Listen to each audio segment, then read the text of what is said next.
Mudir Mahat Pesantren Hampara yang saat ini juga masih terus menerus menjadi terdepan ya mendakwahkan ekonomi Islam. Bahkan beliau pun telah meluncurkan berbagai karya ilmiah ya, dari mulai mengungkap motivasi Sultan Hamengkubuwono IX dalam membangun Sulawesi Mataram, terus juga bahkan mengeluarkan buku ya, buku yang berjudul Green Ekonomi dalam Perspektif Syariah hingga Filsafat Ekonomi Islam ya, yang keduanya melalui penerbit Azhara. Masya Allah, barakallahu fikum Ustaz. Ya, eh, Bismillahirrahmanirrahim ya, kita mulai. Assalamualaikum warahmatullahi wabarakatuh. Assalamualaikum warahmatullahi wabarakatuh. Ya, alhamdulillahirabbil alamin, nahmaduhu wa nasta'inuhu wa nastaghfiruhu wa na'udzu billahi min syururi anfusina wa min sayyiati a'malina. May yahdihillahu fala mudhillalah wa may yudhlilhu fala hadiyalah. Asyhadu an la ilaha illallah wa asyhadu anna Muhammadar Rasulullah. Allahumma shalli wa sallim wa barik ala sayyidina Muhammad wa ala alihi wa sahbihi ajma'in, amma ba'du. Alhamdulillahirabbil alamin. Pada malam hari ini kita bisa berjumpa kembali ya pemirsa siswa uh, Hampara dalam taklim online yang ketujuh, yakni membahas mengenai Quo Vadis ekonomi Islam Indonesia. Nah, bagaimana sih ingin membahas ekonomi Islam Indonesia dari sisi Quo Vadis ini? Yang menarik adalah yang kita perlu nantikan dari penjelasannya uh, dari Ustadz Yuwana Triutomo, atau biasanya saya memanggil beliau dengan Bung Yuwana karena adalah salah satu direktur utama channel TV, ya ini The Economic Future Institute. Masya Allah. Baik, kepada Bung Yuwana, kami sangat penasaran bagaimana dengan Quo Vadis ekonomi Islam Indonesia, maka kami persilakan. Assalamualaikum warahmatullahi wabarakatuh. Waalaikumsalam warahmatullahi wabarakatuh. Alhamdulillahirabbil alamin. Wassalatu wassalamu ala sayyidil anbiya wal mursalin. Habibina wa syafiina Muhammadin wa ala alihi wa sahbihi wa man tabi'ahum bi ihsanin ila yaumiddin. Raditu billahi rabba wa bil islami dina wa bi Muhammadin nabiyya wa rasula. Rabbi zidni ilma warzuqni fahma. Rabbi syrah li sadri wa yassir li amri wahlul 'uqdatam min lisani yafqahu qawli. Bapak Ibu peserta kuliah online serta taklim online yang berbahagia, wabil khusus Mas Moderator, Mas Bung Andri, Bung Andri yang berbahagia juga. Saya mohon izin untuk share screen ya.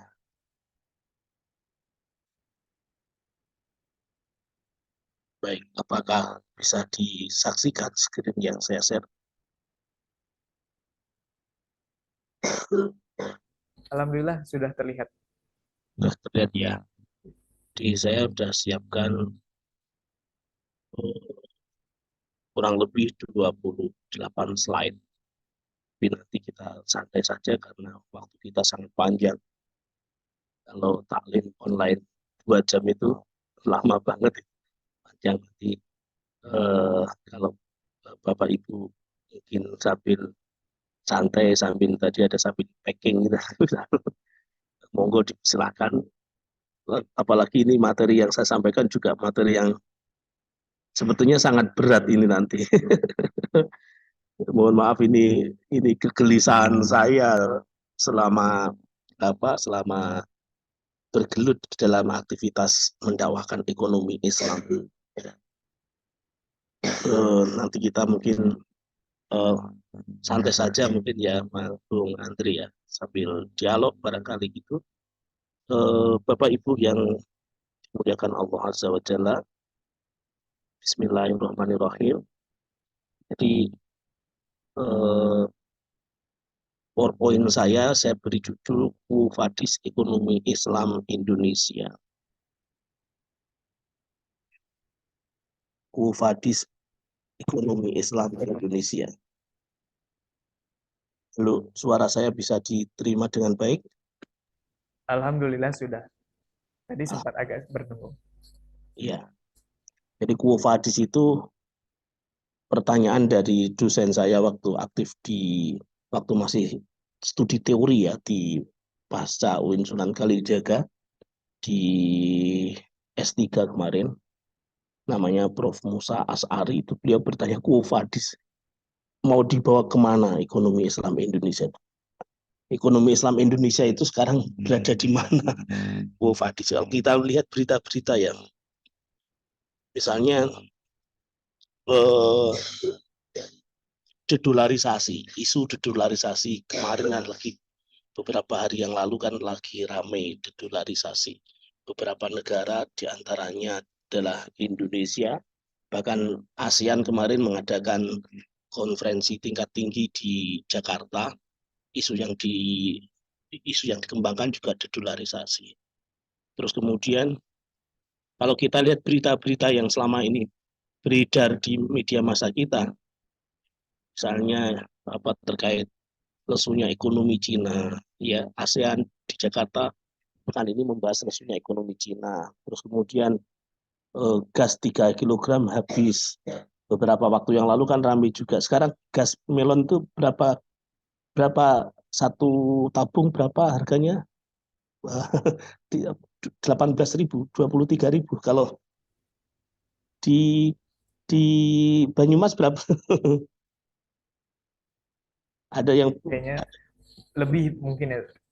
Karena di tempat saya pun sudah di angka lebih dari 20.000 di Lampung sana. ya.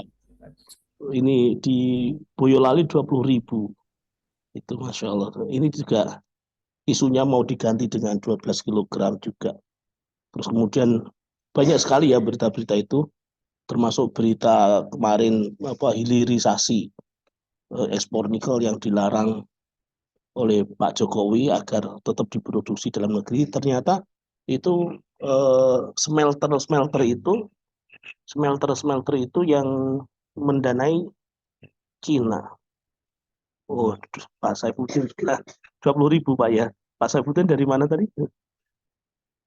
Rata-rata 20.000 berarti ya. Itu terus kemudian juga berita Rempang ini yang Masya Allah, kalau kita ingat Rempang itu jadi kadang baper, saya itu kebawa perasaan itu sedih itu. Orang sudah puluhan tahun, mungkin bahkan ratusan tahun tinggal di situ, kok tiba-tiba kebijakan yang mendadak kok langsung di relokasi, dipindah, diusir. Astagfirullahaladzim. Itu dari sisi berita-berita. Kemudian dari sisi pakar-pakarnya, dari sisi tokoh-tokohnya, yang muncul Pak Muhammad Said Didu, Pak Rizal Ramli, Pak Antoni Budiawan, bermacam-macam, Pak Irfan Shauki, terus Pak Syafi Antonio. Rata-rata beritanya tidak ada yang nuansanya Islam, itu nggak ada. Ekonomi Islam di mana? Jadi pertanyaan Kuwafadis ini pertanyaan yang sebetulnya menggelitik. Selama ini ekonomi Islam kemana dalam menghadapi tantangan perekonomian yang ada di negeri ini? Ekonomi Islam di mana? Nah, ini tadi dosen saya waktu kuliah S3, kuliah teori. Jadi ini materi saya sampaikan di depan kelas S3 UIN Sunan Kalijaga. Jadi beruntung alhamdulillah bisa bertemu dengan Bapak Ibu sekalian, ya bersyukur bisa mendapatkan kuliah tingkat tinggi ini. Meski kemudian nanti kita bawa santai saja gitu. Jadi menurut beliau Prof. Dr. Haji Musa As'ari itu perguruan tinggi makin lama makin menjadi menara gading. Ya, semakin tinggi tapi problematika di lapangan itu malah tidak terkelola. Perguruan tinggi terjauhkan dari realitas faktual, ya, di mana-mana. Tentu kecuali di Hampara ya, insya Allah. Nah, menjawab tantangan realitas ke depan itu, perguruan tinggi memang harus berubah. Apakah ekonomi Islam itu benar-benar sudah ada di kehidupan sehari-hari umat manusia? Apakah hanya perbankan syariah saja? Beberapa kolega itu dengan nada sinis katanya syariah, tapi kok bagi hasilnya tinggi dan lain sebagainya. Masya Allah. Termasuk negara yang katanya negara Islam saja ekonominya bukan ekonomi Islam, masih menganut riba. Nah, Bapak Ibu sekalian, kecuali di Hampara ya, kalau ekonomi Islam di Hampara bagaimana? Maka kampus kita yang tadi dikenalkan oleh Bung Andri tadi itu STEI Hampara, Sekolah Tinggi Ekonomi Islam Hampara, bukan STIE, bukan Sekolah Tinggi Ilmu Ekonomi, bukan. Kenapa? Karena kita membedakan antara ilmu ekonomi dan sistem ekonomi. Ilmu ekonomi dan sistem ekonomi. STEI Hampara berarti dua-duanya ada. Sekolah Tinggi Ekonomi Islam, baik ekonomi dalam arti ilmu maupun ekonomi dalam arti sistem. Kalau STIE, biasanya kan umumnya STIE, Sekolah Tinggi Ilmu Ekonomi. Kalau STIE, dia tidak mengajarkan sistem, hanya ilmu saja. Itu yang kemudian kalau ekonomi Islam itu dilihat hanya sebagai ilmu, maka akan seperti ilmu-ilmu yang lain yang ada di perguruan tinggi yang semakin menjulang, seperti Menara Gading, yang jauh dari realitas. Nah, Bapak Ibu sekalian yang dimuliakan Allah Azza wa Jalla, sebuah analogi ya. Di suatu ruang jamuan ya, di sana ada meja makan dengan di atasnya tersaji berbagai jenis menu makanan yang siap santap. Ada makanan bernama matematika, fisika, hukum, biologi, sejarah, bahasa, ekonomi, geografi, dan lain sebagainya. Itu nama-nama menu yang sudah tersaji di atas meja makanan tadi. Nah, Bapak Ibu sekalian yang berbahagia, maka yang dimaksud ilmu adalah meja makanannya itu. Sementara macam-macam menu atau macam-macam hidangan tadi yang di atas meja makanan itu, biologi, fisika, ekonomi, dan lain sebagainya, itu racikan yang sudah jadi. Jadi kita tinggal, kalau Bapak Ibu dulu belajar waktu di SMP, di SMA belajar matematika, belajar fisika, biologi, itu sebetulnya itu sudah ilmu yang sudah jadi. Tidak diajari bagaimana meracik ilmu itu. Bagaimana bahan-bahannya apa itu tidak diajari begitu. Itu sampai sekarang begitu. Nah, kita brainstorming dulu, kita sharing dulu. Kalau saya sebutkan ini, apa yang ada dalam benak Bapak Ibu sekalian? Kata-kata berikut. Fisika, biologi, matematika, ekonomi. Halo, Assalamualaikum. Sudah pada sari nopo? Masih menyimak? Masih menyimak. Masih Ustaz, masih menyimak. Masya Allah. Kalau sare jangan lupa doa dulu. Bismika Allahumma ahya wa bismika amut.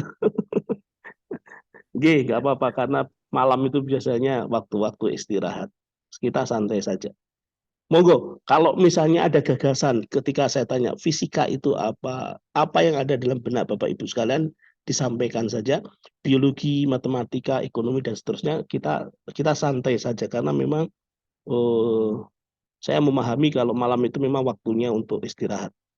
Terus kemudian ternyata secara umum ilmu itu terbagi menjadi dua. Ilmu alam dan ilmu sosial. Itu. Ibarat makanan, dia sudah matang, sudah siap santap. Jadi ada IPA, ada IPS kalau dulu begitu. Nah, bagaimana dengan cara masaknya? Bagaimana bahan-bahan makanan itu apa saja? Itu selama ini sepertinya harus sampai kuliah S3 gitu.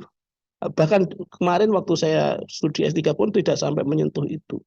Jadi sangat-sangat terbatas oleh kurikulum, oleh silabi. Nah, Bapak Ibu sekalian yang berbahagia, maka kemudian ketika kita tahu bahwa ilmu itu ada ilmu pasti, ada ilmu humaniora, ilmu pasti dan ilmu tidak pasti. Padahal di matematika itu juga ada kemungkinan ya, probabilitas atau sifatnya itu kemungkinan-kemungkinan. Kalau ditanya satu itu berapa, maka Jawabannya kemungkinan. Satu itu bisa juga mungkin 5 dikurangi 4. Mungkin 10 dikurangi 9. Itu. Jadi itu matematika tapi bukan pasti. Matematika yang sifatnya mungkin. 5 tambah 5 pasti 10. Tapi 10 belum tentu 5 tambah 5. Ada juga 10 itu 9 ditambah 1. Atau 15 dikurangi 1. Misalnya begitu. Jadi yang umum biasanya dibagi menjadi fenomena alam, fenomena sosial.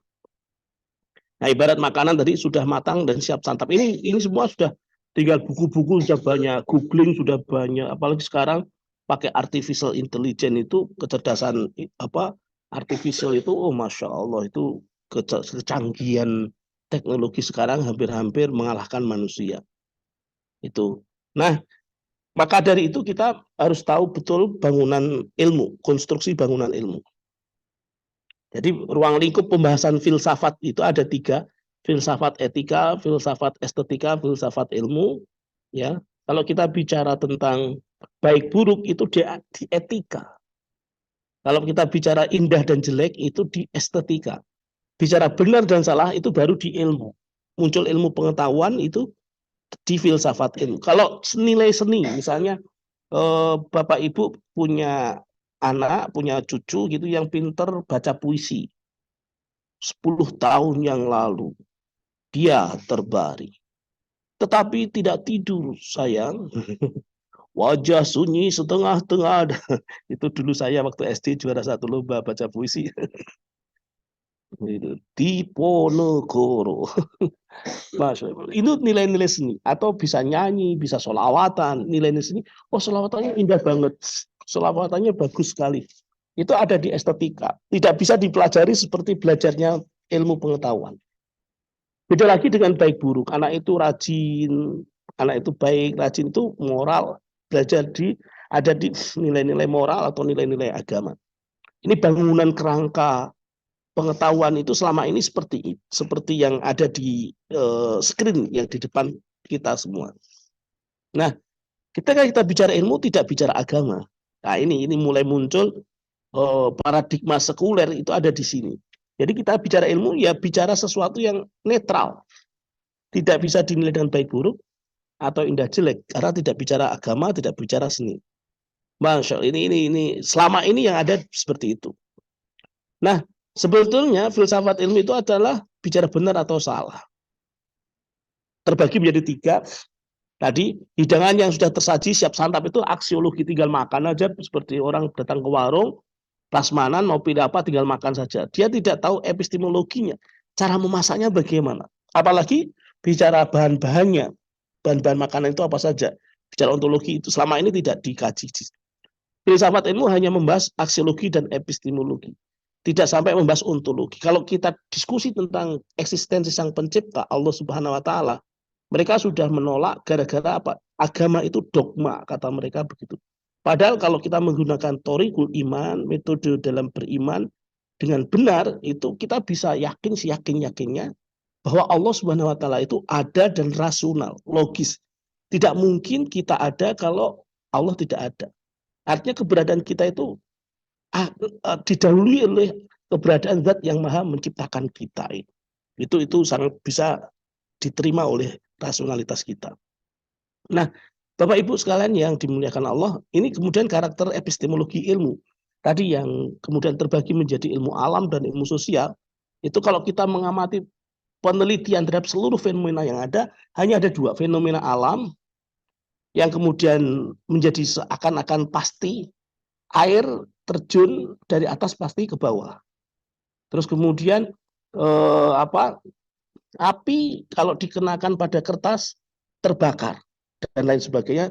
Muncullah hukum-hukum alam atau teori-teori alam, teori alam misalnya fisika, teori Newton, teori-teori Einstein dan lain sebagainya itu disusun secara sistematis dari fenomena-fenomena alam yang kemudian menjadi ilmu pengetahuan alam murni. Kalau teori-teori sosial, ekonomi termasuk di dalamnya, itu sebetulnya kita semua manusia ini selama masih menggunakan berpikirnya sehat, normal, kita ini sebenarnya pelaku ekonomi. Kita ini sebenarnya pakar ekonomi juga. Bapak Ibu, ya, eh, kalau mencermati pola, membuat pola ya, misalnya mengemas barang, kemasan, packing tadi. Kalau dikemas sekian 50 bungkus, satu bungkusnya 5.000, berarti dapat untung berapa, itu kan polanya bisa kemudian kita temukan. Itu bisa menjadi hukum sosial, menjadi teori-teori sosial, punya teori sendiri tentang bisnis Bapak Ibu sekalian. Nah, itu yang kemudian menjadi ilmu pengetahuan sosial murni. Hadirin rahimakumullah, bicara ekonomi itu bicara di ilmu sosial ini, tidak bicara di ilmu alam. Nah, ilmu ekonomi sebagai rajanya ilmu sosial. Kalau kita amati dan teliti betul-betul, maka ilmu ekonomi inilah yang menentukan mati atau hidupnya seorang manusia. Jika begitu, kita butuh makan. Makan sebagai hajatul udhawiyah, kalau tidak tertunaikan, itu bisa doror, bahkan bisa menyebabkan kematian. Bahkan, dan itu sifatnya mikro individu. Kenapa? Karena kehidupan itu, mati dan hidup itu sifatnya individual, tidak kemudian bisa diduplikasi. Ya, manusia memiliki kebutuhan nah, karakter manusia itu kan terbatas, kemudian dia butuh yang lain, dan dia selalu lemah, terbatas, lemah, dan membutuhkan yang lain. Dia tidak, hidup juga begitu, hidup tidak bisa diduplikasi. Manusia, alam, dan kehidupan itu karakternya begitu, sehingga pasti di balik manusia dan alam itu ada yang menciptakan. Dalam konteks mikro tadi, manusia butuh makan, kalau dia tidak makan, maka dia mati. Nah, makan ini adalah, kebutuhan akan makan ini adalah ilmu ekonomi. Sebetulnya itu ilmu ekonomi. Itu. Kalau makan, kenapa kok pakai ayam dengan pakai lele? Itu bisa dirumuskan menjadi sebuah teori. Tapi kalau sifatnya makro, misalnya suatu bangsa tertentu itu, misalnya beberapa negara ini sedang mengalami kolab karena utang ke Cina, misalnya begitu, itu maka sifatnya makro. Bahkan dunia ini kan gonjang-ganjing ketika perang Ukraina dengan Rusia tidak henti-hentinya terus bergejolak, itu ya, maka itu sifatnya global. Sehingga mau tidak mau, bisa atau tidak bisa, menerima atau tidak, faktanya ilmu ekonomi ini memang sebagai rajanya ilmu sosial. Itu. Sebagai contoh, misal seseorang mau makan butuh bahan makanan. Cara mendapatkan bahan makanan tersebut butuh sebuah ilmu, namanya ilmu ekonomi. Ribuan buruh pabrik butuh gaji sebagai kompensasi dari kerja. Maka cara untuk mendapatkan gaji itu butuh ilmu, namanya ilmu ekonomi. Mau bepergian, mau kuliah, mau menikah, mau impor beras, ya, ini Indonesia mau mengimpor beras ke Cina 10 ton, 10 juta ton, 10.000 ton untuk menutup kekurangan stok beras di Indonesia. Masya Allah. Padahal di Indonesia para petani itu berasnya juga butuh diperhatikan agar laku gitu loh. Mau menaikkan pajak, mau menjadi wakil, dan lain sebagainya. Semua itu butuh ilmu, yang ilmu itu namanya ilmu ekonomi. Bapak Ibu rahimakumullah, ilmu ekonomi muncul dari sistem ekonomi. Sistem ekonomi ada 3, kapitalisme, sosialisme, Islam. Sistem yang mendominasi sekarang adalah sistem kapitalisme. Maka ilmu ekonomi yang dominan dan menghegemoni dunia sekarang adalah ilmu ekonomi kapitalisme. Kalau disebut dominan, yang didominasi itu ngerti gitu loh. Kalau ini ternyata kapitalisme itu. Jadi kita paham kalau ternyata ini itu kapitalisme itu. Jadi beberapa teman bahkan nyebut kapitalisme yang dibungkus dengan sarung, kapitalisme yang dibungkus dengan basmalah. Astagfirullahaladzim, misalnya begitu. Tapi kalau hegemoni itu yang dihegemoni nggak sadar kalau ternyata dia menjalankan agenda-agenda penghegemon. Misalnya kapitalisme menghegemoni Indonesia. Masyarakat Indonesia dia nggak ngerti kalau ternyata dia menjalankan kapitalisme juga ternyata. Beda dengan dominan. Kalau dominan dia ngerti, dia sadar yang didominasi satu, ternyata ini kapitalisme. Makanya kemudian dominan itu masih kalah dengan menghegemoni, lebih halus gitu. Nah, itu semua adalah ilmu ekonomi kapitalisme. Kenapa? Karena sistem yang berlaku sekarang di dunia ini adalah sistem kapitalisme. Umat Islam dalam menghadapi kapitalisme ada 3 macam. Yang pertama menerima dengan kritik, yang kedua menolak mentah-mentah, yang ketiga berkompromi atau malu-malu kucing. Sebagai contoh misal kalau ada mazhab kritis, mazhab Bakir Sodir, mazhab mainstream ya. Mazhab kritis itu mazhab yang menerima tapi dengan kritik.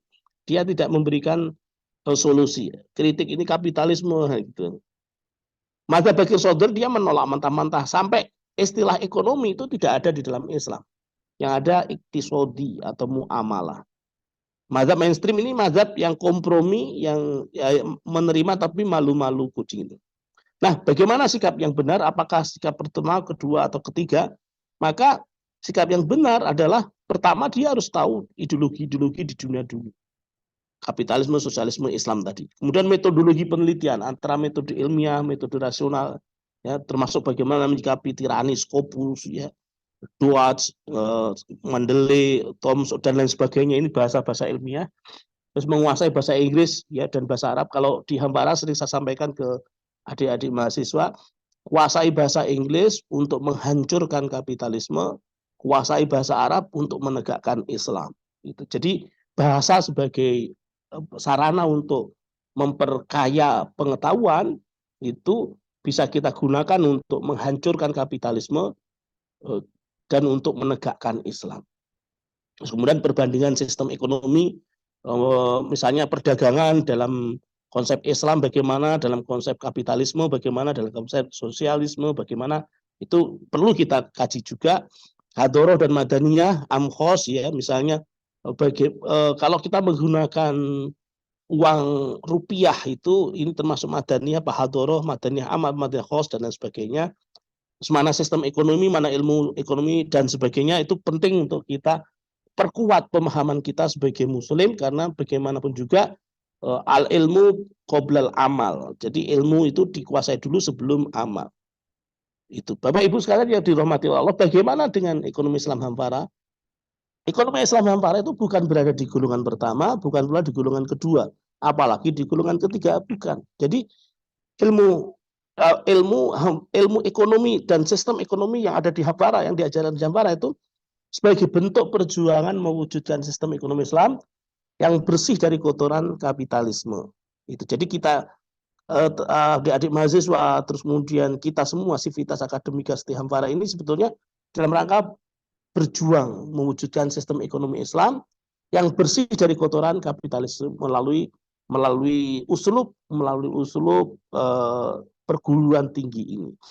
Bapak Ibu yang dimuliakan oleh Allah, Qofadis ekonomi Islam Indonesia antara syariah dan ini menarik juga.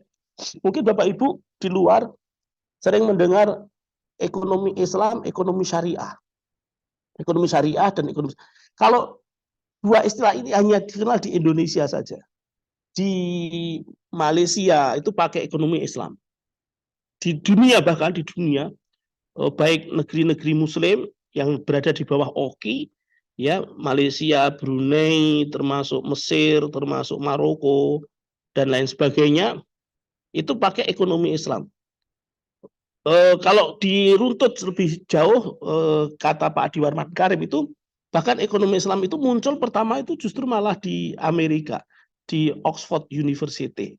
Jadi kalau di negara-negara Eropa, negara-negara Amerika, istilahnya ekonomi Islam, bukan ekonomi syariah ya. Hanya ada di Indonesia saja yang kemudian ada syariah atau Islam. Kalau ekonomi syariah itu menginduk ke Kemenak, Kementerian Agama. Kalau ekonomi Islam itu menginduk ke Dikti, pendidikan tinggi. Itu. Jadi aneh memang di Indonesia itu, tapi bagi kita ya substansinya sama karena kita berangkatnya bukan dari kepentingan publik, tapi karena tuntutan keimanan kita. Ya bismillahi tawakkalna 'alallah la haula wala quwata illa billah. Jadi Qofadis ekonomi Islam Indonesia, maka kemudian dengan pengkajian terhadap konsep sebagaimana yang diajarkan di Hampara, kita bisa menjawab tantangan-tantangan isu-isu kontemporer yang tadi di awal saya sampaikan tentang rempang, tentang isu dolarisasi dan sebagainya dan sebagainya. Kenapa? Karena kita menyajikan sebagai sebuah sistem. Nah, Bapak Ibu yang dimuliakan oleh Allah, kalau kita bicara sistem ekonomi Islam, dibangun pertama kali era Rasulullah Muhammad Shallallahu Alaihi Wasallam. Ya, ketika Rasulullah Shallallahu Alaihi Wasallam dakwah di Mekah dan di Madinah. Secara umum dibagi dua, Makkiyah dan Madaniyah. Hanya kalau di Makkah, Rasulullah berperilaku ekonomi bukan sebagai kepala negara.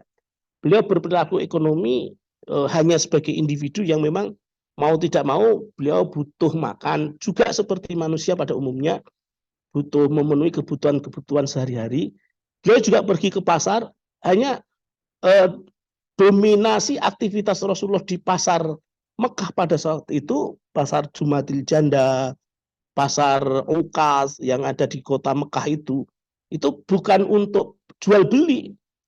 Selama di Mekah Rasulullah pergi ke pasar itu justru malah untuk dakwah, menyerukan tauhid, menyerukan la ilaha illallah Muhammad Rasulullah, sampai kemudian baru ketika beliau hijrah ke Madinah, 3 kebijakan fenomenal yang sampai sekarang masyhur kita kenal adalah: pertama, mempersaudarakan Muhajirin Ansor; kedua, membangun masjid; ketiga, mendirikan pasar. Mendirikan pasar inilah yang kemudian menjadi basis ekonomi Rasulullah Muhammad SAW, basis ekonomi Islam, yang kemudian itu ternyata terbentuk menjadi sistem yang turun-menurun, waris-mewarisi sampai era Umayyah, Abbasiyah, Utsmaniyah, bahkan era kontemporer, pasca runtuhnya Utsmaniyah sekarang ini. Kemarin penelitian saya itu melanjutkan kehidupan ekonomi Islam itu ada di Pasar Beringharjo, Yogyakarta. Nah, Bapak Ibu rahimakumullah, jadi kalau kita studi ekonomi Islam kontemporer, itu sebenarnya kita bisa melanjutkan kehidupan Islam dalam konteks ekonomi, itu bisa kita temukan di pasar-pasar tradisional, pasar-pasar rakyat yang sesungguhnya, apalagi pasar rakyat yang bersejarah ya, yang memiliki sejarah sangat panjang sekali. Pasar Beringharjo, terus kemudian Pasar Johar di Semarang. Kalau di Boyolali itu pasar apa ya? Di Boyolali pasar apa, Bu Inggih? Pasar yang mensejarah itu. Mungkin di Kalimantan juga ada pasar apung mungkin ya, pasar apung. Pasar-pasar yang itu berdiri sejak masa Kesultanan Islam dulu sampai sekarang masih ada. Nah, itu bisa kita runtut sejarahnya bahwa ternyata pasar-pasar tersebut sebetulnya secara mikro dia sudah melaksanakan syariat Islam. Dalam jual belinya ada rukun-rukun yang terpenuhi, ada penjual, pembeli, ijab kabul, terus barang yang dijual belikan itu. Hanya kemudian memang ada pergeseran ketika ada, oh ya, di Palembang ada pasar Cinde, ya betul, pasar Cinde itu ada, itu masih ada. Kalau nanti Allah izinkan bisa berkunjung ke Palembang, mungkin observasi di pasar Cinde. Amin, amin, Masya Allah. Itu, jadi di setiap daerah itu ada, pasti ada. Kenapa? Karena kesultanan dulu itu memperhatikan perekonomian masyarakat, bahkan sampai satu orang individu masyarakat yang masih membutuhkan pakan, pangan, papan, itu diperhatikan betul oleh sultan. Kesejahteraan betul-betul terperhatikan. Itu. Hanya saja memang ada pergeseran ketika Belanda masuk, penjajahan masuk, peran negara mulai dinetralisir oleh penjajah, digantikan dengan masuknya kapitalisme itu. Nah, Bapak Ibu sekalian yang berbahagia, yang dimuliakan oleh Allah, ini studi ekonomi kontemporer ya. Kalau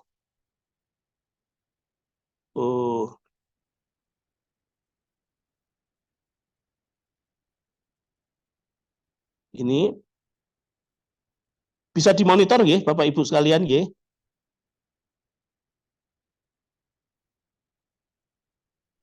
Bisa, Ustaz. Karena ini materinya berat ini ya. Nah, ini kalau kita bicara misalnya terkait dengan peradaban wahyu ya, ini sejarah peradaban Islam dari pra Masehi ya, Adam, Idris, Nuh, Soleh, Ibrahim, Lut, Ismail, terus sampai terakhir Rasulullah Muhammad SAW. Ini Afdhalul Quruni walladzina yalunahum pada 3 abad pertama masa sahabat, tabi'in, tabi'in, itu bangunan sistem ekonomi Islam sudah sangat kokoh ya, kesejahteraan masyarakat sudah nyata sebagai puncak peradaban Islam. Itu terus kemudian singkat saja, kemudian sejak abad kedua Hijriah akibat interaksi dengan filsafat Yunani, Romawi dan Persia, bahasa Arab dijauhkan dari Al-Quran dan hadis sebagai sumber utama Islam. Pintu jihad tertutup oleh fatwa Al-Qafal tahun 904-976. Polarisasi usul fikih jadi ahlul kalam dan ahlul hadis sangat tajam, seakan tidak bisa dikompromikan. Kemudian kaidah al-aslu fil muamalah yang awalnya untuk membeda dengan ibadah, jadi muamalah dengan ibadah itu awalnya berbeda. Munculnya kaidah al-aslu fil muamalah itu disajikan oleh para ulama dalam rangka membedakan al-aslu fil ibadah. Kalau al-aslu fil muamalah diserahkan kepada manusia, tapi kalau al-aslu fil ibadah itu tauqifi, dari sononya memang sudah taken off granted, namanya wudhu, yang dibasuh adalah wajah dan seterusnya. Kentut membatalkan wudhu, kenapa kok yang dibasuh wajah? Ya karena tauqifi. Sholat zuhur 4 rakaat karena tauqifi, sholat subuh 2 rakaat karena tauqifi. Itu al-aslu fil ibadah, itu kita ikut saja. Tidak boleh berkreativitas, tidak boleh berinovasi. Berbeda dengan al-aslu fil muamalah. Nah ini, al-aslu fil muamalah ini awalnya adalah untuk pembeda antara ini ibadah, ini muamalah. Hablum minan nas dan hablum minallah. Namun sekarang ketika masa-masa keruntuhan, masa-masa pintu ijtihad ditutup oleh fatwa Al-Qafal, terpisahnya antara bahasa Arab yang dijauhkan dari Al-Quran, Al-Hadis, termasuk polarisasi antara ahlul kalam dan ahlul hadis sangat tajam, seakan tidak bisa dikompromikan, itu menjadi liar. Kaidah al-aslu fil muamalah ya semua saja digeneralisir, selama tidak ada dalil semua muamalah, sampai kemudian menyamakan antara ini gagasan dari Islam, menyamakan gagasan-gagasan yang dari luar Islam dengan gagasan-gagasan dari Islam, dianggap sama karena gara-gara umat Islam tidak menemukan atau belum tahu, sebetulnya bukan tidak menemukan dalil, padahal bukan tidak menemukan, belum tahu saja, sehingga menjadi liar karena meninggalkan makosidnya. Padahal suatu amal itu menjadi bernilai ibadah. Amal apapun itu semuanya ibadah sebetulnya. Muamalah di pasar, jual beli di toko, beraktivitas mencari nafkah, itu sebenarnya ibadah. Muamalah yang kalau kita niati, kita hadirkan qasdul ibad dengan qasdul khaliq, ini karena perintah Allah Subhanahu wa taala, itu ibadah sebetulnya. Sehingga kemudian dalam bentuk apapun muamalah hablum minan nas, kalau diniati untuk Allah, itu bernilai pahala. Maka pembedaan muamalah dan ibadah itu jadi tidak relevan ketika kita mengadopsi Islam sebagai akidah sekaligus sebagai mabda kita, bukan sekulerisme, memisahkan agama dengan kehidupan, memisahkan ibadah dengan muamalah. Naudzubillah summa naudzubillah. Jadi gitu. Harus hati-hati betul karena ini pembahasan yang sangat prinsip bagi kita umat Islam, yang Islam itu sudah sempurna mengatur segala aspek kehidupan. Nah, kemudian menjadi penting mengetahui ilmu maqasid ini, lebih-lebih sebagai sebuah metodologi dalam sistem ekonomi Islam, ya, di nizam iktisadi. Bapak Ibu sekalian rahimakumullah, kalau kita lihat periode pembentukan maqasid, ya, ini saya tinjau dari aspek maqasid, itu awalnya memang semua sepakat, ya, Al-Quran dan Al-Hadis itu menjadi sumber hukum Islam. Awalnya begitu.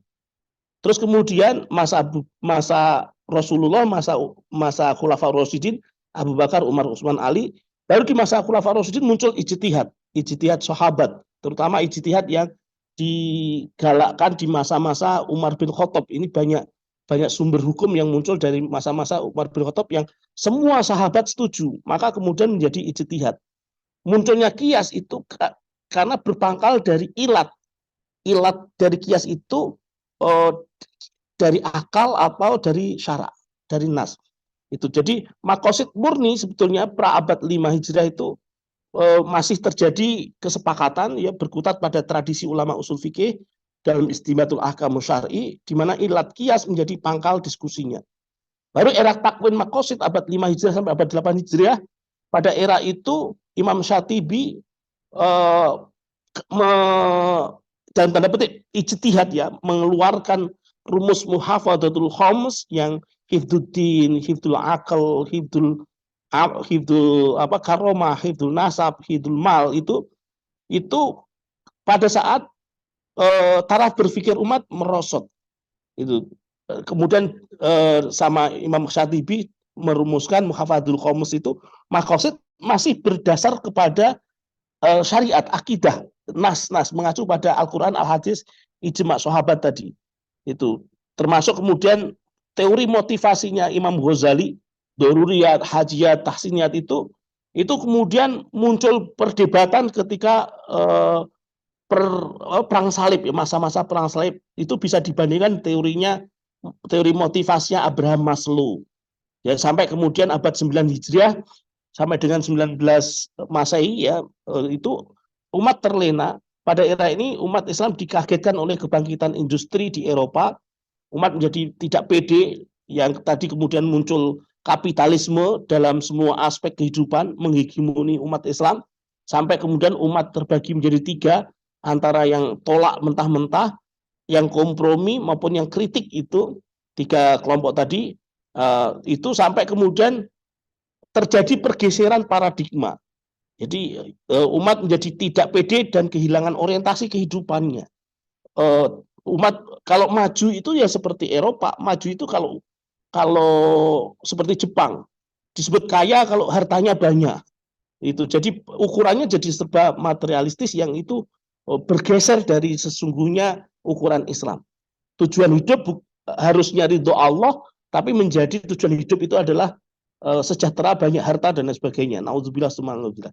Nah, namun di era kebangkitan kembali, era-era pasca runtuhnya khilafah tahun 1924 itu, pada era ini umat mulai sadar untuk mengamalkan ekonomi Islam dalam bentuk sistem. Mulai ada perjuangan menggeliat, ya ada perlawanan terhadap penjajahan kapitalisme dan lain sebagainya. Ini yang tadi saya sebut pergeseran metodologi. Ini yang cara memasaknya tadi. Jadi Bapak Ibu sekalian pasti kalau punya putra sekolah, di sekolah pasti memiliki kurikulum, silabus, yang itu tidak boleh menyimpang dari kurikulum silabus yang diputuskan oleh negara. Termasuk di Hampara juga begitu. Sampai kemudian di Hampara itu akreditasi juga harus dilakukan juga.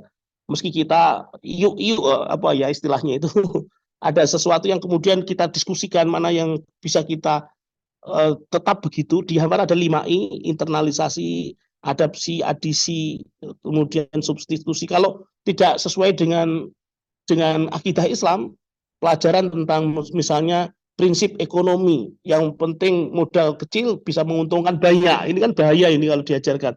Itu kita sampaikan, tapi dosen selalu memberikan pandangan pembanding. Apakah memang begitu? Kalau begitu kan apa bedanya dengan hukum hutan, hukum di rimba? Maka kemudian perlu ada pemetaan masalah baik di level mikro, level makro maupun level global. Bapak Ibu yang dimuliakan oleh Allah, dalam konteks pergeseran metodologi ini, pembelajar muslim sejati, sebetulnya kita semua ini pembelajar muslim ya, pembelajar, orang yang sedang belajar, melakukan dalam konteks ekonomi sehari-hari kita. Kalau saya itu harus siap-siap uang receh.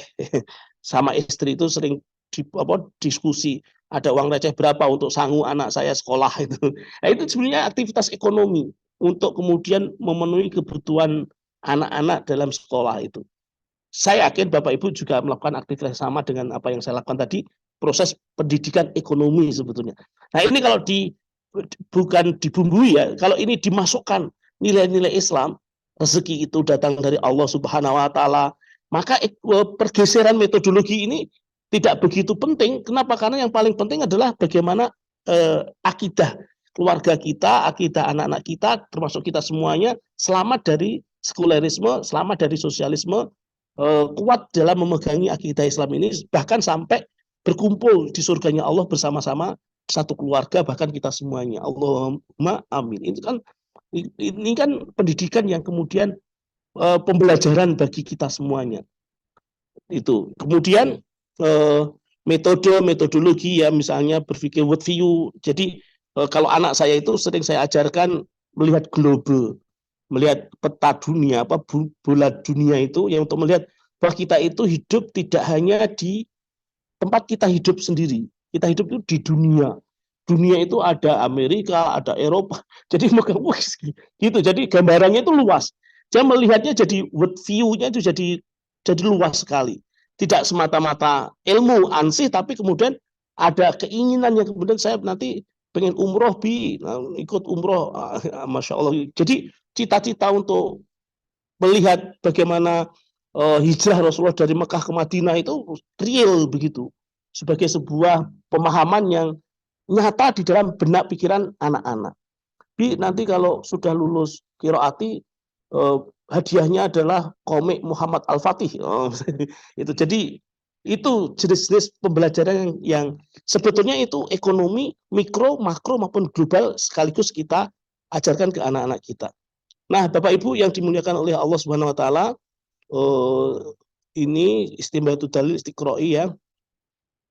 Maka pergeseran metodologi dalam arti juga benturan paradigma antara ekonomi sekuler dalam tanda petik atau ekonomi kapitalisme yang sekarang lagi menghegemoni ini, kita hadapi dengan ekonomi wahyu, ekonomi Islam, wahyu. Maka kemudian kalau kita membaca Al-Quran, membaca Al-Hadis, ajaran Islam, itu sekaligus kita amalkan. Misal ketika kita makan, ayat yang terkait dengan makan apa? Misalnya itu pasti ada. Ketika kita belanja di pasar, jual beli, ayat tentang itu apa? Pasti ada. Proses seperti itulah yang sebetulnya menjadi pembelajaran metodologi yang ini dulu diajarkan oleh Rasulullah Muhammad SAW kepada para sahabat-sahabatnya. Atau dengan istilah lain, talakian. Baik talakian lafzian maupun talakian fikrian. Studi ekonomi Islam masa depan, ya singkatnya di Hampara. Itu wallahu alam bisawab. Saya kira ini yang bisa kita sampaikan untuk bahan diskusi kita ya. Dalam konteks lokal kita memang harus memiliki motivasi karena semata-mata Allah Subhanahu wa taala. Dalam konteks individu kita, khairukum man ta'allamal Qur'an wa 'allamahu, belajar sekaligus mengajarkan menjadi satu kesatuan. Ilmu langsung dipraktekkan dalam keluarga, di tetangga, kehidupan tetangga, maupun dalam skala nasional. Ini tugas para pengambil kebijakan. Perlu ada pendidikan tingkat S1, S2, S3 dan seterusnya yang mengemban amanah Allah Subhanahu wa taala, amanah ilahiyah dalam strategi global. Tentu think globally and act locally itu menjadi penting. Seperti tadi yang saya contohkan, mengajar anak-anak kita dengan global misalnya, itu kan bisa kita ini penduduk dunia, bukan sekedar penduduk. Kalau Hampara itu kan dibangun jiwa ya, penduduk bangun jiwa atau Bantul atau Yogyakarta, bukan, tapi kita itu penduduk dunia yang ada nasional, bukan nasionalisme sempit tapi justru nasionalisme global gitu, penduduk dunia gitu. Wallahu alam bisawab. Terima kasih Bapak Ibu sekalian yang dimuliakan oleh Allah. Monggo barangkali ada diskusi, waktu dan tempat kami kembalikan ke Bung Andre, tafadhol maskuro. Baik, alhamdulillahirabbil alamin. Masya Allah, Ustaz.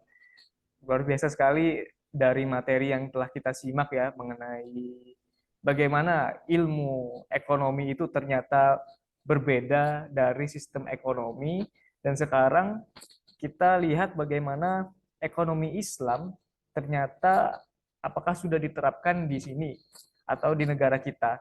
Bahkan sebenarnya apakah ekonomi Islam itu benar-benar eksis gitu sekarang. Kayaknya jawabannya sudah banyak ya tadi dijelaskan. Lalu apakah sekarang ekonomi Islam itu ternyata bersaingkah dengan sistem lain? Ya, seperti sekarang kita ketahui bahwa ada sistem kapitalisme ternyata yang mencengkram secara global.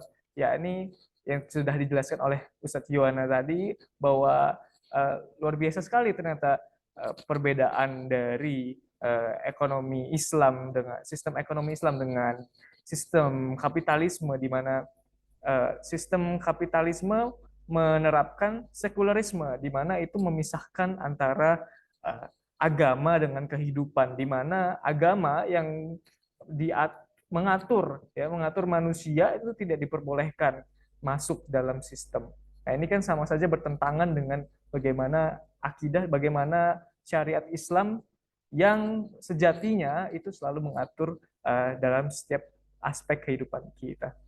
Baik, Ibu Bapak sekalian, jika ingin bertanya bagaimana mengenai Quo Vadis, ya, ekonomi Islam, lalu bagaimana dengan perkembangan sistem ekonomi dan eh, sistem ekonomi lainnya yang juga dibahas ya setelah kita bahas tadi, maka silakan Bapak Ibu sekalian bisa on mic atau melalui chat agar kita bisa berdiskusi mengenai pertanyaan-pertanyaan yang akan diajukan oleh Bapak Ibu sekalian.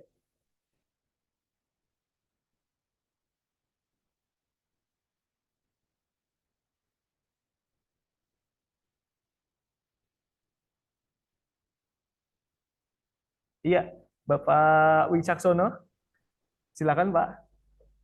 Baik, terima kasih. Selamat malam. Assalamualaikum warahmatullahi wabarakatuh. Terima kasih Waalaikumsalam. Ustaz Yuwana Triutomo yang sudah berkenan memberikan materi-materi yang sangat luar biasa, meskipun sifatnya baru pengantar nih. Harapan saya nanti berlanjut kepada mungkin ekonomi Islam 1, 2, 3 sampai ke berapa gitu, jangan sampai hanya sekedar pengantar. Baik, yang kemudian ingin saya tanyakan adalah memang menarik apabila memberikan sebuah pemahaman bahwa ternyata ada sebuah ekonomi Islam itu ternyata ada, bukan sekedar cerita atau hal yang sifatnya dongeng saja. Nah, kemudian yang menarik selanjutnya adalah bagaimana kapitalisme di sini memandang ekonomi Islam meskipun sebatas baru sebuah bahan diskusi, karena mau tidak mau, suka tidak suka, hal ini pernah eksis nih di masa lalu. Dan menurut seperti yang kita semuanya sudah tahu bahwa nantinya ekonomi Islam akan kembali tegak bersama dengan sistem-sistemnya. Bagaimana apabila saya hubungkan di ranah institusi, di sini kan ranah institusinya institusi sekolah tinggi. Nah, itu cerita-cerita apa yang kemudian pernah terjadi, benturan-benturan seperti apa yang kemudian pernah terjadi ketika kapitalisme di sini sudah mulai sadar nih, karena ini mengancam eksistensinya. Terlebih lagi ini sifatnya bukan sekedar obrolan, bukan sekedar diskusi, namun sudah berwujud institusi pendidikan. Ini menarik. Terima kasih atas kesempatan yang diberikan. Assalamualaikum warahmatullahi wabarakatuh.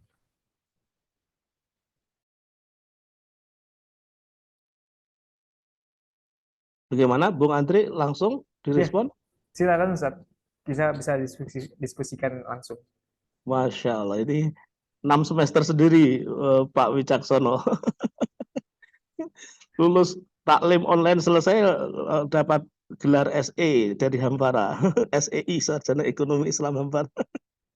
Tapi bermakna sekali pertanyaan ini. Pernah saya tanyakan ke guru saya, Ustadz Dwi Condro Triyono juga. Jadi memang saya setuju kalau tadi di awal disampaikan tidak cukup hanya dalam pertemuan malam hari ini. Ya, pertemuan malam hari ini memang harus dilanjutkan taklim online ke-8, taklim online ke-9, dan seterusnya. Dengan kerangka yang utuh. Yang paling penting adalah kerangka yang utuh ini yang kemudian tidak boleh tidak seperti utuhnya kerangka itu orang akan bisa membedakan. Ini kerangka manusia apa kerangka gajah, kan gitu kan. Dengan kerangka itu kan bisa mengetahui meskipun kaku ya, karakter kerangka itu kan kaku, tulang-tulang itu kan kaku. Tapi dengan tulang-tulang yang tertata rapi itu kan jadi mengerti tengkoraknya di sini, tangannya di sini, tulang punggung di sini, kan bisa membedakan ini manusia dan ini bukan. Termasuk ini gajah, ini kerbau, ini sapi, kan bisa membedakan itu. Nah, meskipun kerangka tetap harus diketahui oleh kita semuanya, sehingga kemudian dalam proses berikutnya ada tambahan-tambahan daging, ada tambahan-tambahan aksesoris, ada tambahan-tambahan yang sifatnya melengkapi. Jadi kalau kita bicara ekonomi Islam, tentu bicara pilar-pilar sistem ekonomi Islam itu keniscayaan. kepemilikan, terus kemudian pemanfaatan kepemilikan, distribusi kepemilikan itu, distribusi harta itu menjadi sebuah keniscayaan. Meski kemudian ini kerangka, ini dimanapun pembicaraannya selalu ini, namanya sistem ekonomi Islam, pilar-pilarnya hanya 3 ini, dimanapun, kapanpun, karena ini dalam tanda petik wahyu yang digali oleh mujtahid mutlak secara istiqroi dari aktivitas ekonomi Rasulullah SAW, perilaku ekonomi Rasulullah SAW di Madinah yang dilanjutkan oleh para sahabat dengan ijma sahabatnya secara menyeluruh, yang kemudian diramu secara istiqroi tadi dalam metodologi secara menyeluruh tadi. Dari A sampai Z-nya itu dikaji semua. Itu. Kalau kemudian dalam perkembangan berikutnya kajian tentang khusus zakat, infak, sodako, ya misalnya siswah yang mengadakan, karena memang yang memayungi kajian kita ini adalah siswah misalnya gitu. Ini berarti pada posisi sebagai daging-daging yang kemudian menjadikan kita gemuk, kita berkulit tidak menakutkan begitu. Itu. Dan dari situlah kemudian pengkajian atau pembinaan atau taklim atau ini ada unsur taskifnya. Jadi tidak semata-mata taklim yang kemudian memberikan informasi, kemudian dinilai dalam SKS berapa skornya, ya A, B, C, atau kalau D tidak lulus mengulang misalnya, itu di kurikulum yang kalau diampara di akademik, itu iya sebagai tuntutan formal manusia dalam hidup sekarang ini kan membutuhkan itu. Lulus dapat ijazah, bisa hidup, bisa untuk mencari pekerjaan dan lain sebagainya. Tapi perlu ada juga yang diistilahkan dengan taskif, kulturalisasi. Jadi pemberian sakofah yang tulang-tulang tadi itu menjadi daging, menjadi kemudian mengerti bahwa ini halal, ini haram, ini dari Islam, itu sakofah Islam. Jadi selain ilmu-ilmu kehidupan juga diberikan daging-daging sakofah Islam, yang kemudian sakofah Islam itu menjadikan manusia mengerti mana yang hak, mana yang batil, mana yang hak untuk dilakukan, mana yang batil untuk ditinggalkan, itu secara dirinya sendiri. Tapi kemudian pendidikan atau pembinaan atau kajian, jadi sifatnya bukan sekedar keilmuan ansih, keilmuan titik atau keilmuan tok, tapi juga ada pendidikan. Bagaimana karakter seorang ekonom muslim yang sejati. Jadi dia di awal memang diinisiasi, diberi pemahaman-pemahaman baru, kemudian didampingi, ada asistensi, pendampingan, sampai pada saatnya dia mandiri. Ketika mandiri inilah kemudian dia berani untuk menyampaikan gagasannya, bertempur menghadapi kapitalisme global di level manapun ya, global maupun makro maupun mikro, sehingga kemudian dia kuat menjadi pejuang sejati. Itu apa yang dilakukan oleh Hampara sekarang. Saya ingat sekali tahun 2000 itu Ustadz Ismail sebagai founding father Siti Hampara sudah menyampaikan gagasan ini kepada saya. Saya termasuk alumni, mohon maaf Bung Andre ya, saya senior antum yang sekian tahun yang lalu. Yes. Itu beliau sudah menyampaikan ini dan beliau menginisiasi saya, mendampingi saya sampai kemudian saya dinyatakan dianggap dalam tanda petik mungkin ya bismillah, semoga Allah ridho, beliau percaya untuk kemudian mandiri, secara mandiri begitu. Jadi Bapak Ibu, kalau sama seperti kita mendidik anak-anak kita, mulai dari belajar berjalan, terus kemudian ditatih gitu kan, didampingi sampai kemudian balik. Ketika masa balik itu kan sebetulnya sudah waktunya mandiri, sebetulnya kan begitu. Nah, disitulah kemudian kita percaya penuh untuk mengemban amanah-amanah ilahiyah ini. Sehingga kemudian di situ tantangan pasti ada. Ketika kita masih negeri ya, J-Stein seperti apa yang Bung Andri sampaikan tadi, relatif aman. Seperti Nabi Musa ketika masih di bawah bimbingan Asia, Bunda Asia, istrinya Raja Fir'aun itu. Itu. Tapi begitu balik ya, Nabi Musa balik, kemudian dia memukul Bani Israel apa yang musuhnya kemudian diusir oleh Raja Fir'aun, berkelana kemudian ketemu Nabi Yakub ya yang kemudian jadi mertuanya itu. Nah, mulai kemudian ada pergolakan itu. Nah, disitulah kemudian ketika hampara swasta di awal-awal relatif aman, di awal sekarang pemantauan harus akreditasi. Kita ya dalam konteks administrasi siap kita laksanakan, tidak masalah. Bahkan juga jangan sampai kita tetap bagaimanapun juga banyak orang-orang baik yang kemudian menolong kita juga, alhamdulillah. Yang kemudian kita sampai sekarang ujian yang paling berat itu mahasiswa, Bapak Ibu sekalian. Kurangnya mahasiswa kita. Jadi kalau masalah administratif, masalah SKS, masalah itu bisa diakali, insya Allah bisa dihadapi. Tapi yang paling berat itu kekurangan mahasiswa kita itu.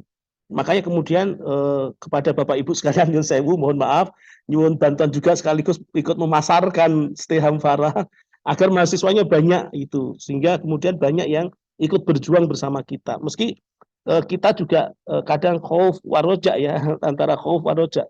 Kalau mahasiswa banyak jadi semua, alhamdulillah. Mahasiswa banyak, tapi kalau nggak jadi semua kan nauzubillah, kan jadi ujian betul. Harapannya kita mahasiswa banyak, semuanya jadi manusia sejati itu, manusia yang berjuang itu. Itu Ustadz Wicaksono ya, mungkin untuk pengantar diskusi kita ini tidak cukup kalau hanya 1 jam 2 jam sebetulnya. Itu mungkin pada waktu-waktu yang akan datang usul Bung Andre ya, Ustadz Wicaksono bisa tampil menyampaikan gagasannya.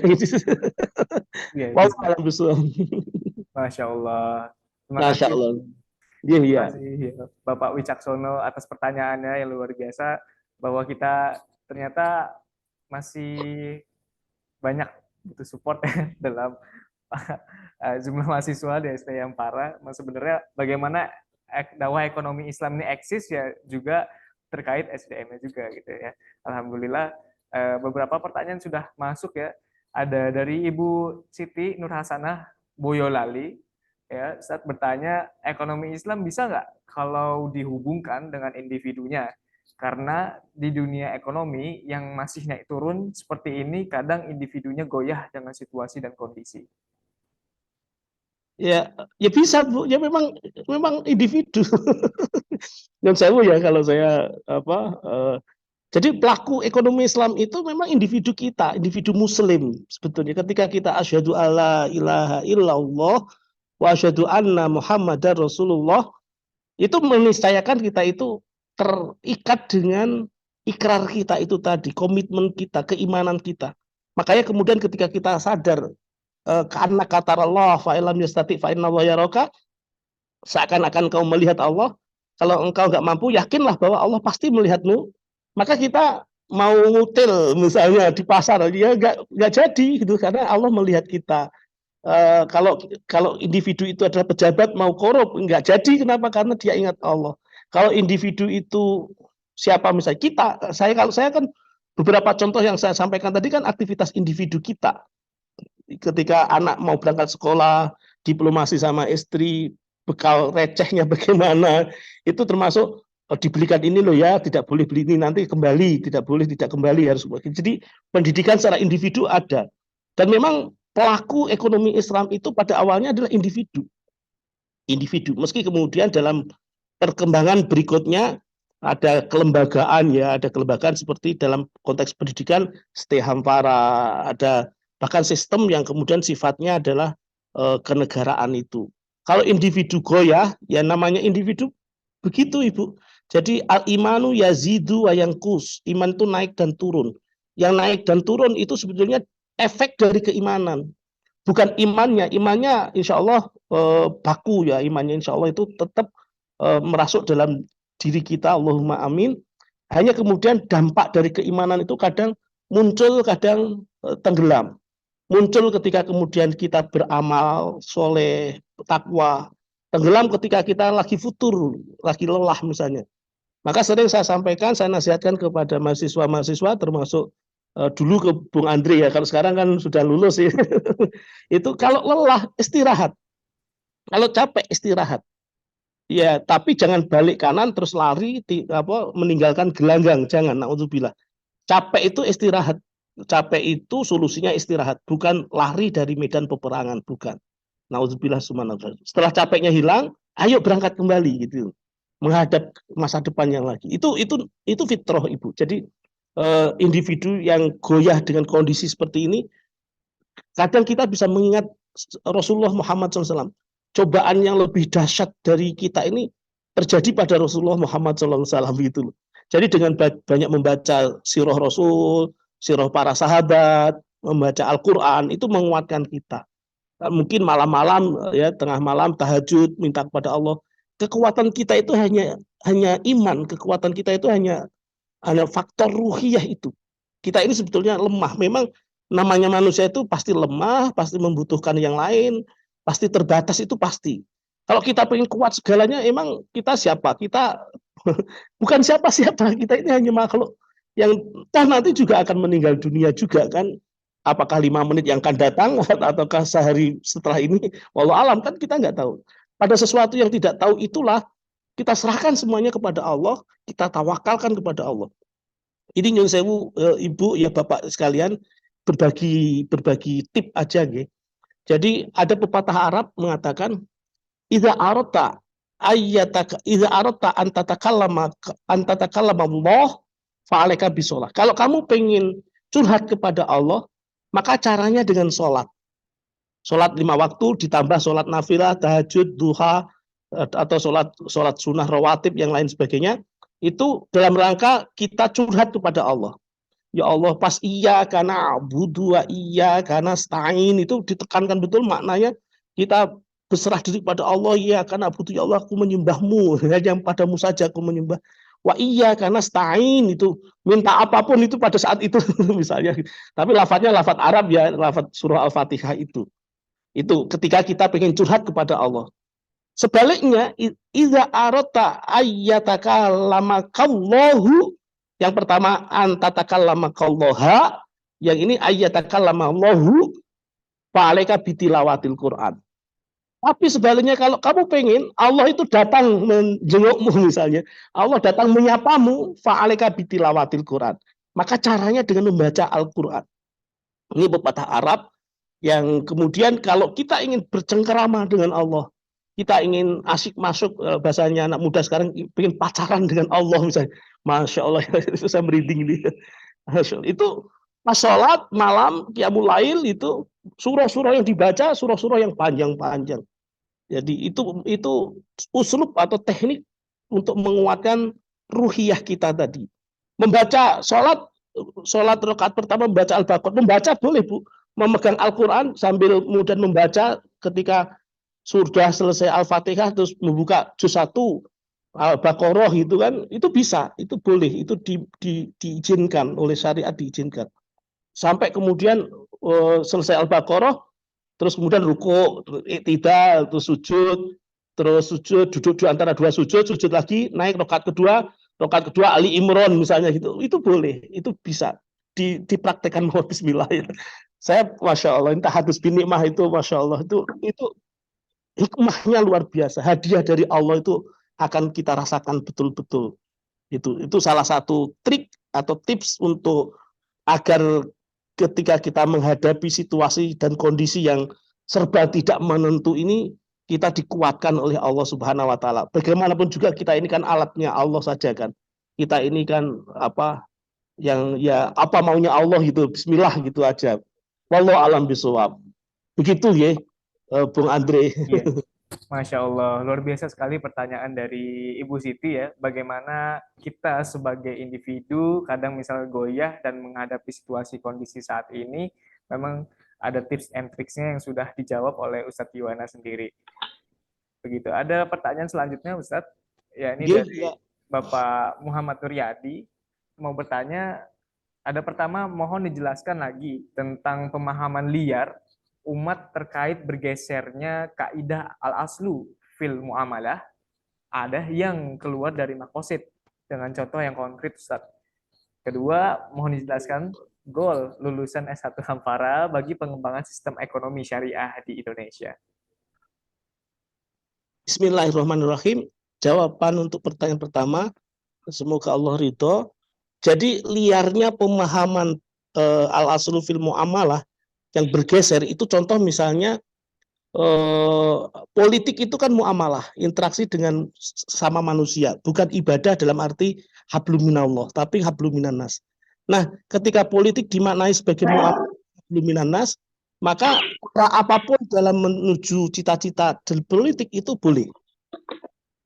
Kan aslu fil muamalah al-ibahah kan, apapun politik menghalalkan segala cara, jadinya kan begitu. Sampai kemudian menyamakan antara demokrasi dengan musyawarah misalnya. Jadi itu keluar dari makosidnya itu begitu. Yang harusnya tetap berpedoman kepada qasdul ibad tadi, kepada qasdul lillah. Apa sih maksud Allah Subhanahu wa taala memberikan syariat ini? Jadi berbuat dalam bermuamalah, dalam berinteraksi dengan sama manusia karena semata-mata dorongan keimanan, bukan karena semata-mata agar dipuji orang, agar diterima oleh orang, bukan begitu. Jadi berbuat itu karena dorongan keimanan. Qasdul kholik tadi, makosid bismillah yang semoga Allah ridho itu. Jadi liar ketika qasdul ibadnya itu tadi, qasdul kholiknya itu hilang gitu. Lupa kalau Allah itu, karena kata Allah fa'ilam yastati fa'inallahu yarokah. Jadi politisi lupa kalau dia selalu dilihat oleh Allah. Allah selalu pasti mengawasi kita itu. Jadi maksud liarnya pemahaman umat terkait bergesernya kaidah tadi itu contohnya begitu. Contoh konkretnya adalah begitu. Dan banyak sekali misalnya produk-produk perbankan yang kemudian sebetulnya ini leasing tapi kemudian disebut begini, harus hati-hati betul itu. Karena yang paling berat saya sendiri ketika tahun 2011 atau 2012 yang lalu kok butuh sepeda motor itu, ini cerita Pak ya, cerita ya Bu ya, mohon maaf. Itu yang paling berat itu adalah mengedukasi. Jadi bukan masalah ada atau tidak adanya uang. Kalau kita pergi ke BMT atau ke bank itu kan memang faktanya nggak ada uang. Gitu kan. Ketika kita punya kebutuhan untuk membeli rumah atau membeli apapun, itu karena nggak ada uang, mencari pinjaman ke bank atau ke BMT atau kemanapun. Nah itu yang paling berat sebenarnya bukan masalah ada atau tidak adanya uang, tapi pendidikan atau edukasi. Ini sebenarnya sedang melakukan aktivitas riba atau tidak. Transaksi ini itu didzohirkan aja, ini riba apa tidak, ini akan gitu, sehingga kemudian akad yang kita jalankan itu secara yakin selamat dari jebakan-jebakan muamalah yang sifatnya liar tadi itu. Contoh-contoh konkret seperti itu. Wallahu a'lam bishawab. Terus kemudian yang kedua apa Bung Andre tadi? Iya, Ustaz. Pertanyaan kedua ada mohon dijelaskan goal lulusan S1 Hampara bagi pengembangan sistem ekonomi syariah di Indonesia. Masya Allah. Ya ini contoh konkret dari lulusan ST Hampara, Bung Andre. Saya juga lulusan Hampara, Bapak Ibu sekalian, tapi angkatan 2000 lulus itu 2006. Saya lulus 2006. Lulus terus kemudian menikah dengan alumni Hampara juga. Yang jadi istri saya sekarang. Jadi secara umum memang diharapkan memiliki karakter ulama, baik profesional, akademisi maupun cendekiawan maupun entrepreneur, semuanya memiliki karakter ulama. Artinya tetap dalam berperilaku membawa misi-misi ketuhanan, misi-misi ilahiyah itu. Apakah nanti dia lulus menjadi profesional atau menjadi entrepreneur atau akademisi, tetap mengemban misi-misi ideologi, misi-misi ketuhanan, misi-misi yang Allah kehendaki atas penciptaan kita sebagai manusia itu untuk apa itu. Jadi ada alumni kita yang jadi dosen, ada alumni kita yang entrepreneur, banyak juga yang jadi ustadz di pesantren-pesantren. Ada juga, tapi saya lebih senang kalau misalnya dakwahnya tetap jalan itu. Jadi di rumah di sana jadi mas'ul, senang banget itu. jadi nakib misalnya. Wallahu alam bisawab. Masya Allah, ya luar biasa sekali Ustaz. Memang kita ditujukan ya, memang didesain untuk bagaimana mahasiswa Hamfara ini lulus jangan sampai lepas untuk dakwah, apalagi dakwah ekonomi Islam itu sendiri, karena memang sejatinya kita kalau tidak mengemban dakwah bagaimana gitu masyarakat atau umat yang memerlukan banyak perbaikan, banyak revitalisasi, apalagi terkait ekonomi sekarang saat ini. Ya, Insya Allah, Alhamdulillah. Ini dari Bapak Nuryadi. Ya, Insya Allah, anak saya tahun depan saya masukkan ke Ampara. Ustaz, jazakallahu khairan. Masya Allah, barakallahu fikum. Ya, baik. Jika ada pertanyaan dari Bapak Ibu sekalian, silakan. Kita masih membuka waktu, masih bisa bertanya dan berdiskusi. Silakan on mic jika ingin bertanya melalui mic, bisa juga bertanya melalui chat, Bapak Ibu sekalian.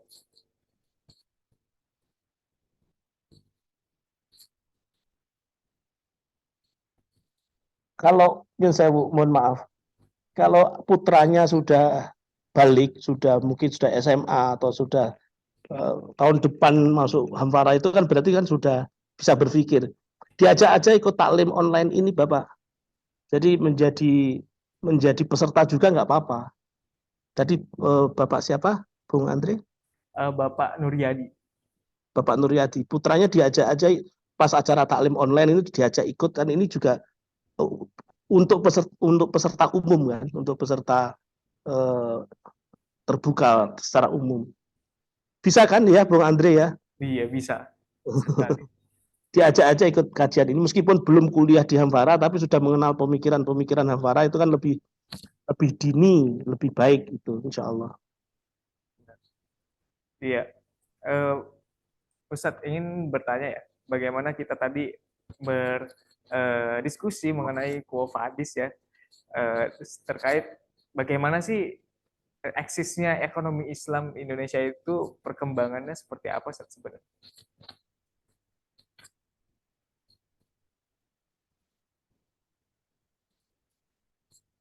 Bagaimana, Bung Andre? Iya, pertanyaannya tadi mungkin jika dilihat ya Quo Vadis ini dan eksisnya ekonomi Islam di Indonesia itu sebenarnya seeksis apa sih gitu, Ustaz? Baik, kalau ekonomi Islam yang sifatnya keilmuan itu rata-rata memang kalau disebut jalan di tempat enggak juga sih, tapi lambat banget, perkembangannya lambat banget, masih kalah dengan ekonomi secara umumnya. Tapi kalau ekonomi Islam secara sistem belum ada sama sekali, belum diterapkan sama sekali. Hanya kemudian keberadaan Hamfara ini kan berusaha memadukan antara perjuangan dalam konteks ilmu dengan perjuangan dalam konteks sistem tadi. Itu kalau dari sisi kacamata pertanyaan eksistensi ekonomi Islam yang sistem itu memang belum, di dunia manapun belum pernah ada sistem ekonomi, kecuali sejarah yang sifatnya memang warisan, yang ini akan kita lanjutkan terus. Dalam disertasi saya kemarin studi pasar Beringharjo itu tampak sekali semangat para pedagang itu pengen diatur oleh syariat Islam, pengen ekonomi Islam diterapkan di pasar Beringharjo. Dan saya yakin di pasar-pasar yang lain yang warisan dari kesultanan itu, semangat itu masih ada. Itu kalau ada jejak-jejaknya itu pasti ada. Tinggal jejak ini kita jadikan pijakan untuk kemudian kita bergerak bersama mewujudkan sistem ekonomi Islam yang rahmatan lil alamin itu. Nah, itu dari sisi konsepsi.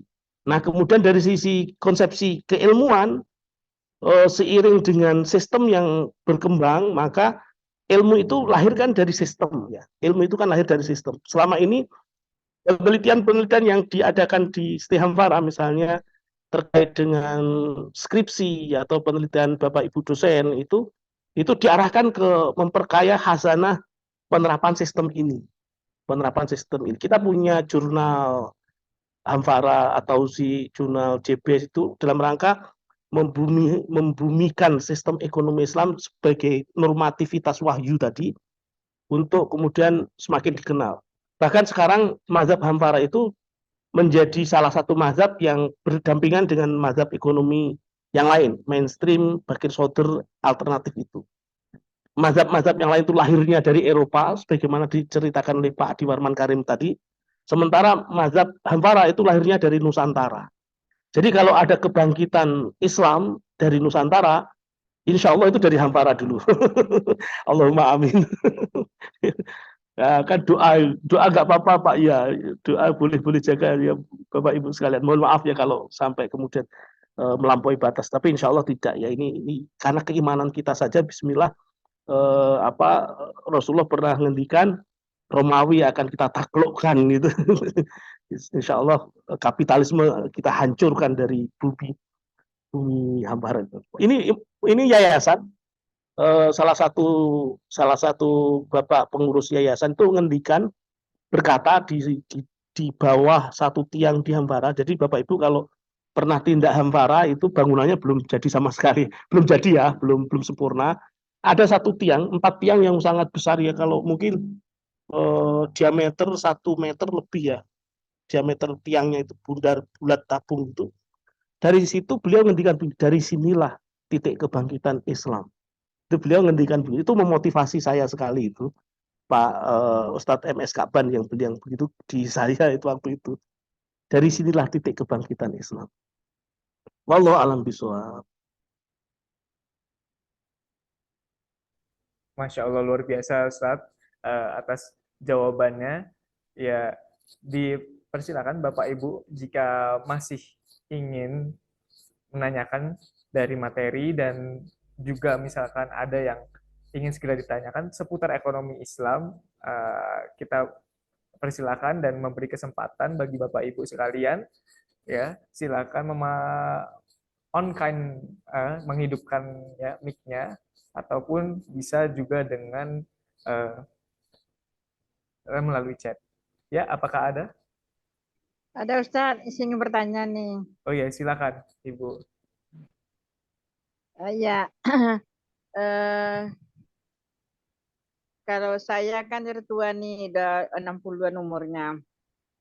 Jadi saya masuk ke kitab ekonomi Iqtisadi kan. Ketika membahas sistem ekonomi kapitalis, apa itu saya bingung, Ustaz, bingung kali. Sampai-sampai nggak ngerti lah, nggak masuk pelajaran tadi. Tapi ketika saya udah sampai dalam ekonomi Islam itu, maksudnya di dalam pembagian tanah, kepemilikan, baru terasa bahwa ekonomi Islam itu betul-betul tidak ada umat yang miskin, tidak ada yang tidak ada ada tanah yang mati itu bisa jadi milik kepemilikan.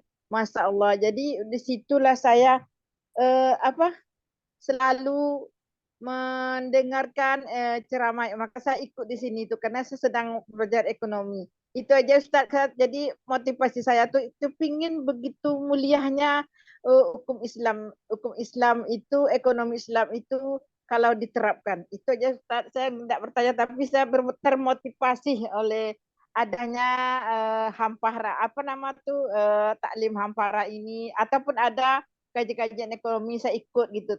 Padahal saya nggak apa lagi karena udah 60 umur saya gitu.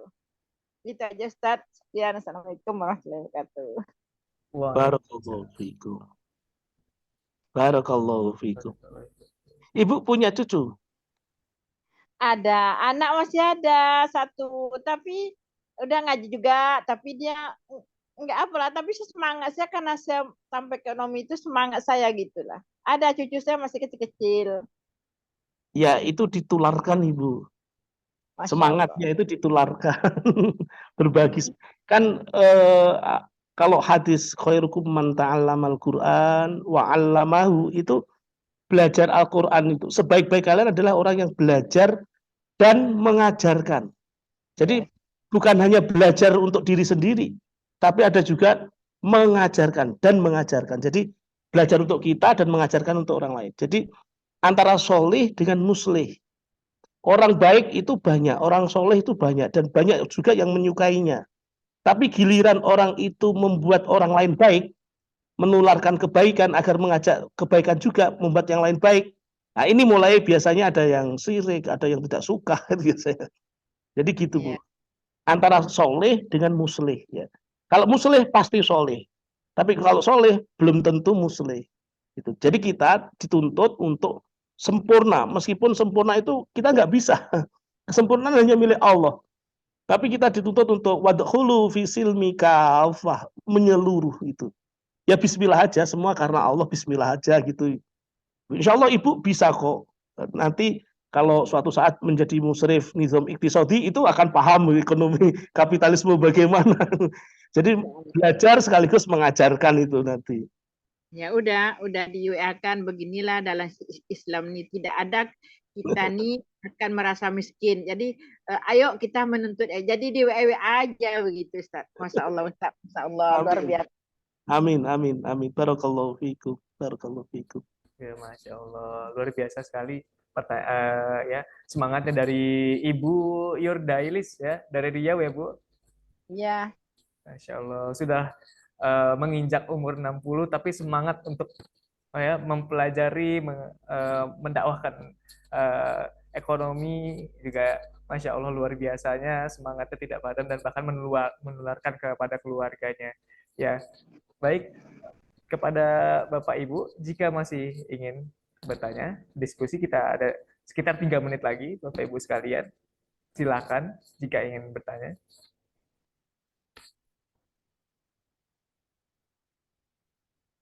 Ya.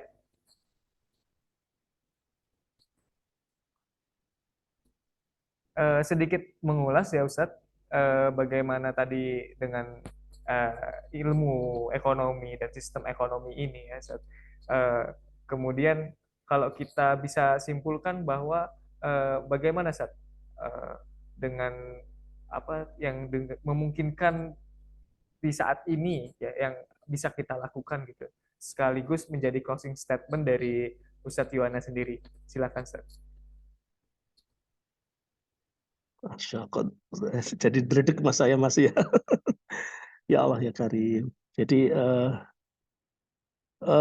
Bapak Ibu sekalian yang dimuliakan oleh Allah Subhanahu wa taala, setiap Jumat khotib Jumat itu selalu berwasiat ittaqullaha haqqa tuqatih wala tamutunna illa wa antum muslimun.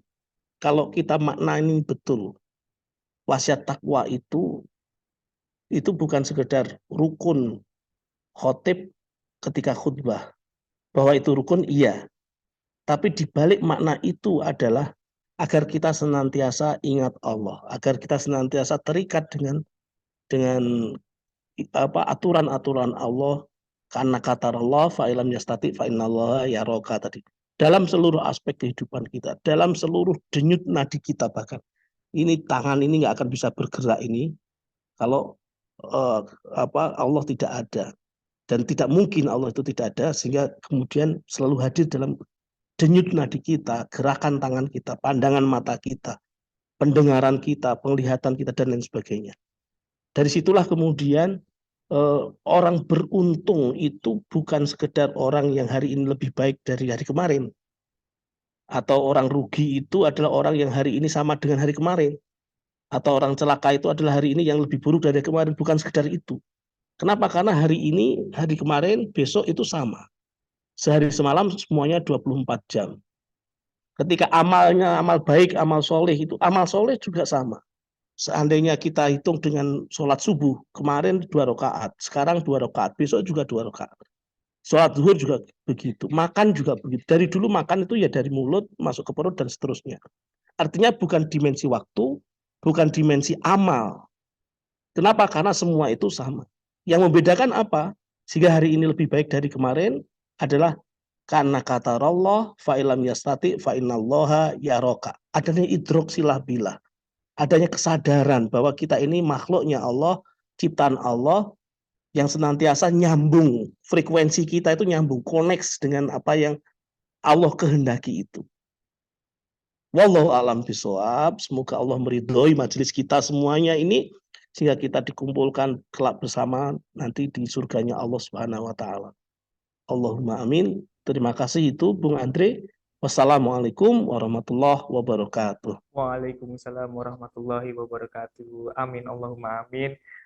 Jazakallah khairan Ustadz Dr. Yuwana Triutomo. Alhamdulillah pada kesempatan kali ini sudah memberikan ilmu yang sangat luar biasa, bermanfaat ya, insya Allah menjadi jariah juga bagi Ustadz Yuwana. Amin Allahumma amin. Jazakallahu khairan ya, kepada Bapak Ibu sekalian yang sudah mengikuti dari awal hingga akhir atau yang juga sudah bergabung ya di beberapa bagian, tidak misalnya dari awal ya, insya Allah kita akan upload ya rekaman ini nanti di grup yang semuanya bisa memanfaatkan ilmu yang telah diberikan oleh Ustadz Yuwana sendiri ya. Terima kasih Bung Yuwana ya, Masya Allah. Baik, kita sudah di penghujung acara Bapak Ibu sekalian. Dengan begini insya Allah kita sudah mengakhiri sesi ya, tapi kami dari Siswa Hampara ya insya Allah selalu mengingatkan bagaimana Bapak Ibu sekalian bisa selalu mendapatkan kesempatan untuk berpahala investasi, yakni pahala investasi yang terus-menerus mengalir ya menjadi pahala jariah Bapak Ibu sekalian jika berdonasi bahkan sedekah jariah, insya Allah kami salurkan dari mulai wakaf, infak sedekah dan donasi lainnya, hibah ya kepada STI Hampara sebagai bentuk support ya, insya Allah kami kelola dan kami salurkan dengan sebaik-baiknya, begitu Bapak Ibu sekalian ya. Kita tutup dengan doa penutup majelis ya. Subhanakallahumma wa bihamdika asyhadu an la ilaha illa anta astaghfiruka wa atubu ilaik. Dari saya kurang lebihnya mohon maaf, kepada Allah saya mohon ampun. Jazakumullah khairan Bapak Ibu sekalian. Wabillahi taufik wal hidayah. Wassalamualaikum warahmatullahi wabarakatuh. Waalaikumsalam warahmatullahi wabarakatuh.